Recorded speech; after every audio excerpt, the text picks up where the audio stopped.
우리가 인생을 살면서 어떤 길을 갖고 있는가? 여러분은 열쇠를 몇 개나 갖고 있습니까? 이 열쇠는 잠그기도 하지만은 열기도 하는 것이 열쇠입니다.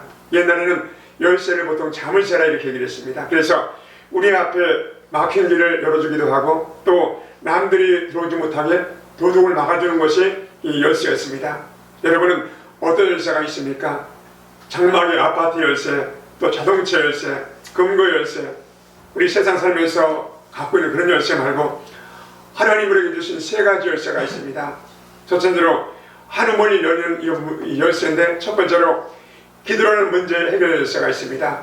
기도는 문제 해결의 열쇠입니다. 그래서 우리가 하나님의 자녀는 하나님 앞에 무릎 꿇고 아뢰면은 하나님께서 하늘문을 여시는 열쇠가 기도의 키입니다. 또 하나는 물질의 열쇠, 11조라는 이 물질 축복의 열쇠가 있습니다.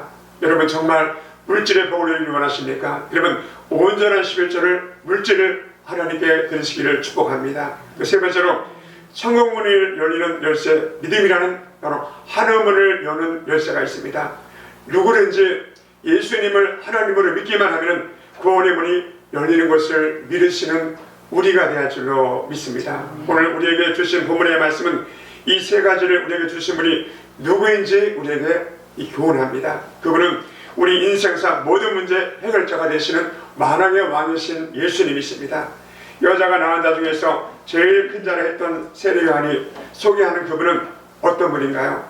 세례 요한은 우리가 믿는 예수님이 누구신지, 그리고 그분은 우리를 위해서 어떤 일을 하는 분인지를 오늘 본문을 통해서 우리에게 증언하고 전하고 있습니다. 예수님은 첫 번째로 하나님의 어린 양이십니다. 바로 성부 하나님, 야훼 하나님의 자녀, 아들이라는 사실입니다. 오늘 본문 29절입니다. 이튿날 요한이 예수께서 자기에게 나오심을 보고 이르되 보라, 세상 죄를 지고 가는 하나님의 어린 양이로다. 예수님은 하나님의 어린 양으로 오셨습니다. 우리의 죄를 대신 지신 어린 양으로 오셨습니다. 우리의 죄는 그 어떤 것으로도 해결할 수 없는 무거운 짐입니다. 그런데 그 죄의 짐을 해결하신 분이 오셨는데 그분이 바로 하나님의 아들로 세상에 오신 바로 예수님이십니다. 그런데 왜 그분을 하나님의 어린 양이라고 했을까요? 이 배경을 살펴보면 출애굽기 12장 21절에 이렇게 말합니다. 모세가 이스라엘 모든 장로를 불러 그들에게 이르되 너희는 나가서 너희 가족대로 어린 양을 택해서 2월절 양을 잡고 옷을 주어 묶음을 가져다가 그리스도의 담은 피에 적셔서 그 피를 문인방과 좌우설주에 뿌리고 아침까지 한 사람도 자기 집 문 밖에 나가지 말라. 야훼께서 애굽 사람들에게 재앙을 내리려고 지나가실 때 문인방과 좌우 문설주의 피를 보시면 야훼께서 그 문을 넘으시고 멸하는 자에게 너희 집에 들어가서 너희를 치지 못하게 하실 것임이니라. 하나님께서 이 애굽에서 이스라엘 백성들을 구원하실 때 애굽 땅에 10가지 재앙을 내리셨습니다. 그 중에 10번째 마지막 재앙이 바로 장자 재앙, 죽음의 재앙입니다. 그때 사람이나 짐승이나 첫 것은 다 주인이 죽이셨는데 어린 양의 피를 물에 바른 집은 재앙의 심판을 내리지 않고 넘어가셨다는 겁니다. 문 임방과 설주를 바른 집은 넘어가지 않았다는 겁니다. 임방과 설주. 저는 보통 성장할 때 우리 아버지한테 뒤지게 맞았던 것 중에 하나 문지방을 밟고 지나가잖아. 그럼요 때려서 이무시게 문지방 밟지 말라고. 또 할머니도 밟지 말라고 할아버지도 밟지 말라고 그랬어요. 근데 요즘은 이제 아파트 장만마다 이제 이 문지방이 없어지는 것 같아요. 그러니까 하나님은요 놀라운 것은 문인방과 이 설주에 피를 바르면 죽음을 넘어가겠다는 겁니다. 이것은 뭐냐면 예수님이 쓰신 가시면류관과 주님께서 십자가에서 맡기신 양손에 못 박힌 이걸 상징합니다. 그러니까 예수님을 믿기만 하면 죽음은 우리와 상관이 없다는 겁니다.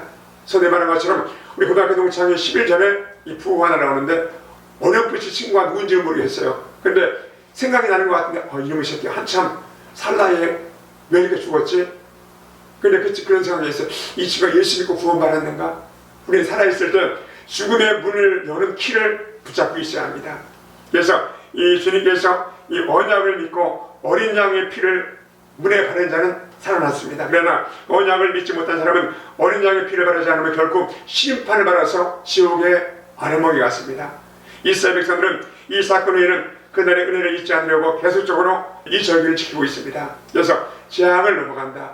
영어로는 패스 오버라고 하고 우리말로는 6월절이다 이렇게 말합니다. 이스라엘 백성에게 어린 양 그들의 생명을 대신 속하는 대속물이었던 것입니다. 이 어린 양이 구약에서는 실제 양이었지만 제사 효력은 유한했습니다. 영원한 것이 아니었습니다. 하나님의 아들이 어린 양으로 이 세상에 오신 것입니다. 그분이 바로 예수 그리스도이십니다. 그러므로 우리를 위해서 피를 흘리신 그 어린 양 예수님을 믿는 자는 모든 죄를 사함받게 된 것입니다. 그래서 예수님이 저와 여러분의 죄를 지고하는 하나님의 어린 양이라는 사실입니다. 우리가 살면서 얼마나 많은 우리 문제의 파도가 밀려옵니까? 때로는 이 건강의 파도가 밀려오기도 하고, 자녀의 파도가 밀려오기도 하고, 물질의 파도가 밀려오기도 하고, 그래서 우리 삶에는요 문제가 얼마나 많은지 몰라요.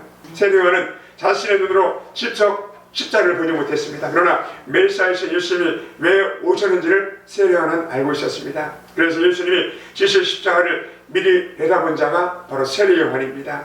그리고는 예수님이 하나님의 어린 양으로 십자가의 피를 흘리실 것을 내다보고 오늘 세례요한이 선포를 합니다.